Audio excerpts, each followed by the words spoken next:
सूली पर मेरा यीशु मसीह घोल में लदपद था, जहाँ मेरा यीशु मसीह।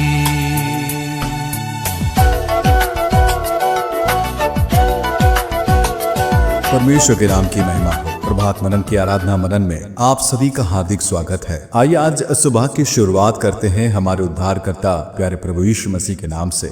हारून महायाजक सबके आकर्षण का केंद्र था। उसके वस्त्र का हर हिस्सा आने वाले मसीहा की महिमा और कार्य को प्रकट कर रहे थे। यदि हम परमेश्वर के महायाजक के वस्त्र के हर बारीकी पर गहन मनन करें तो मैं सोचता हूँ कि सालों लग जाएंगे, क्योंकि महायाजक के जीवन का हर पहलू एक लंबी कहानी को बयां कर रही थी। एक लाइन में बोलूं तो हारून महायाजक एक चलता फिरता पहेली के समान था, और वो भी आने वाले मसीहा का परिछाई के रूप में। आने वाला मसीहा जो परमेश्वर का पुत्र, जगत का उद्धार करता प्रभु यीशु मसीह, जो हजारों साल के बाद आने वाला था। जब समय पूरा हुआ और असली महायाजक प्रभु यीशु मसीह इस धरती पर आया तो ये देखा गया कि वो तो हारून महायाजक से कहीं अधिक श्रेष्ठ था। इब्रानियों का लेखक अपने पत्री में इस असली महायाजक की तारीफ करते थकता नहीं है, और उसने उसके श्रेष्ठता की व्याख्या करने में पूरी पुस्तक लिख डाली। सुसमाचार की पुस्तकों में भी चारों लेखक इस महायाजक के कुछ महान कार्यों की व्याख्या करते हैं। इसे पढ़कर उस महायाजक के प्रति हमारा हृदय और भी ज्यादा आदर और भक्ति से भर जाता है। उन्हीं में से एक ऐसी घटना पर आज हम मनन करेंगे। लूका रचित सुसमाचार 5 अध्याय उसका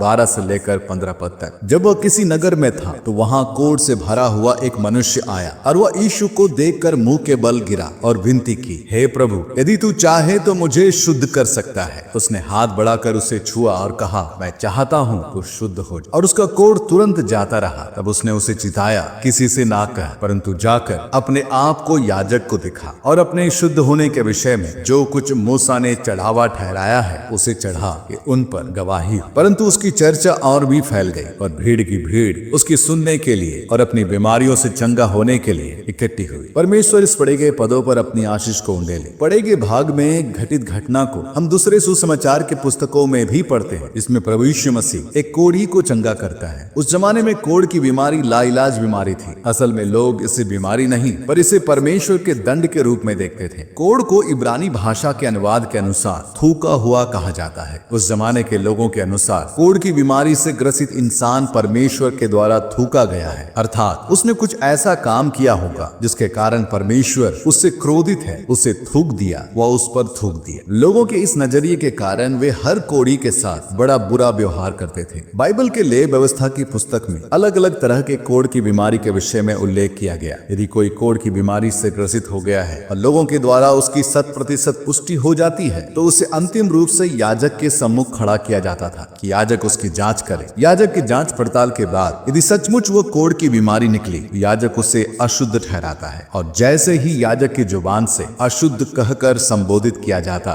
तो वहां खड़े लोग उस कोढ़ी को श्राप देते हुए, पत्थर मारते हुए नगर से बाहर खदेड़ देते थे। कोढ़ से ग्रसित व्यक्ति घर से और समाज से पूर्ण रूप से बहिष्कार कर दिया जाता था। वो अपने चेहरे को ढपे हुए अशुद्ध अशुद्ध चिल्लाता हुआ दर दर भटकता फिरता बस अपने मौत का इंतजार करता था, क्योंकि उस जमाने में कोढ़ का कोई इलाज नहीं था। अर्थात यदि किसी को यह बीमारी हो गई तो बस मौत ही उसे इस दर्दनाक अनुभव से विमुक्त कर सकती थी, और या परमेश्वर द्वारा कोई बड़ा आश्चर्य कर। लोगों का यह मानना था कि परमेश्वर भला उससे चंगा क्यों करे, क्योंकि क्योंकि वो तो परमेश्वर के द्वारा थूका गया है और परमेश्वर के दंड को भुगत रहा है। ऐसे में आप समझ सकते हैं कि ऐसे लोगों की कितनी दयनीय स्थिति रही होगी। वे तो चलते फिरते लाश के समान बन गए थे। उनके शरीर का प्रत्येक अंग धीरे धीरे गलता हुआ, दुर्गंध से भरा हुआ, चेहरे पर कपड़ा बंधा हुआ, आंखों में आंसू, टूटे हुए दिल से चिल्लाते हुए अशुद्ध अशुद्ध अशुद्ध, बस यही शब्द जो उन्होंने अंतिम बार याजक के जुबान से सुना था, तू अशुद्ध है। अब इन बातों को ध्यान में रखते हुए एक बार दोबारा मैं इस भाव को पढ़ देना चाहता हूँ। लूका 5 अध्याय 12 और 13 पर। जब वह किसी नगर में था तो वहां कोढ़ से भरा हुआ एक मनुष्य आया और वह यीशु को देखकर मुंह के बल गिरा और विनती की, हे प्रभु, यदि तू चाहे मुझे शुद्ध कर सकता है। उसने हाथ बढ़ाकर उसे छुआ और कहा, मैं चाहता हूं तो शुद्ध हो, और उसका कोढ़ तुरंत जाता रहा। लूका एक डॉक्टर होने की वजह से बीमारी की गंभीरता को समझते हुए कहता है, कोढ़ से भरा हुआ मनुष्य, अर्थात उसका पूरा शरीर कोढ़ से ग्रसित था। वो प्रभु यीशु मसीह से दया की भीख मांगता है और कहता है, हे प्रभु, यदि तू चाहे तो मुझे शुद्ध कर सकता है। और यहाँ पर एक कमाल की बात को पढ़ते हैं। जैसा लूका लिखता है, हमारे प्रभु ने हाथ बढ़ाकर उसे छुआ और कहा, मैं चाहता हूं तो शुद्ध हो जाए। प्यारो, मंदिर में रहने वाला याजक जो उसे अशुद्ध ठहराया और मरने के लिए छोड़ दिया था, पर असली महायाजक प्रभु यीशु मसीह जो उसे छुआ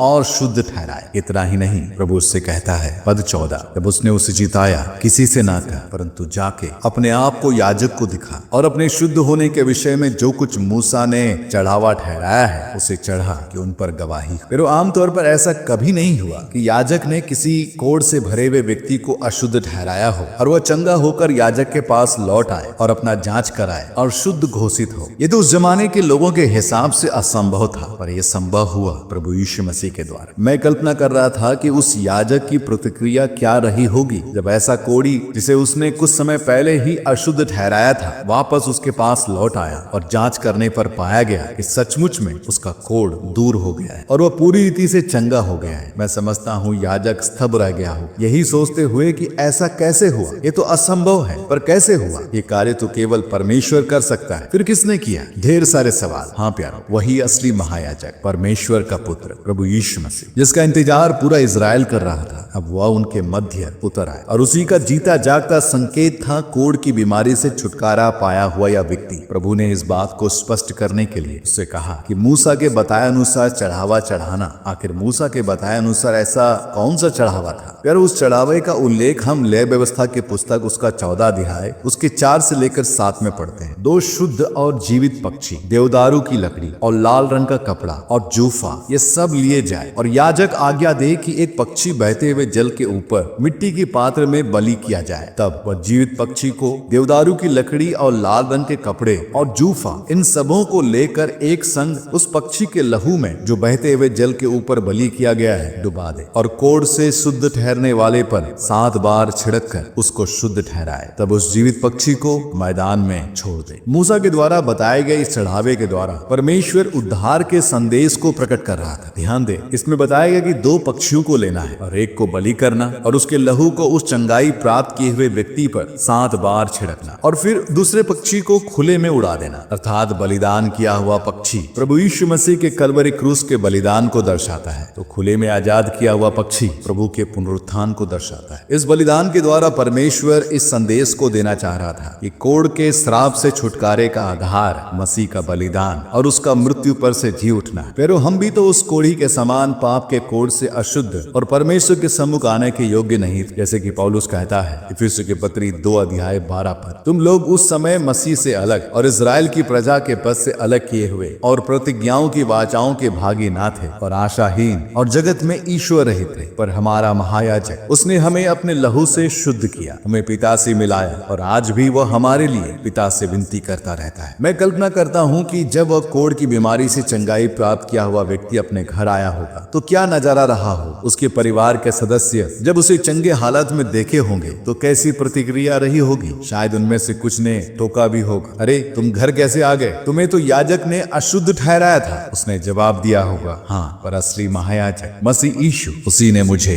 शुद्ध किया है और अब मैं बिल्कुल शुद्ध हूँ। हाँ प्यारो, आज हम भी उसी आनंद को महसूस कर सकते हैं जिसे उस दिन उस कोढ़ी ने महसूस किया था। पाप और श्राप से छुटकारे का, अनंत काल के जीवन का आनंद, महान परमेश्वर के परिवार का सदस्य होने का आनंद, उस महान शांति का आनंद जो हमारे महायाजक प्रभु यीशु मसीह के द्वारा हमें प्राप्त हुआ। आइए इन्हीं विचारों पर ध्यान करते हुए उस महायाजक की स्तुति प्रशंसा और उसकी तारीफ करें जिसने हमें पाप के कोड़ से छुटकारा। आइए उसके नाम की महिमा करें। परमेश्वर के नाम की महिमा हो आप सबको मेरा जय। जिस हाथ ने कोड़े को चुआ, जिस पाँव ने पानी पर चला, उस हाथ में उस पाँव में मैंने कांटे ठुकवा दिया।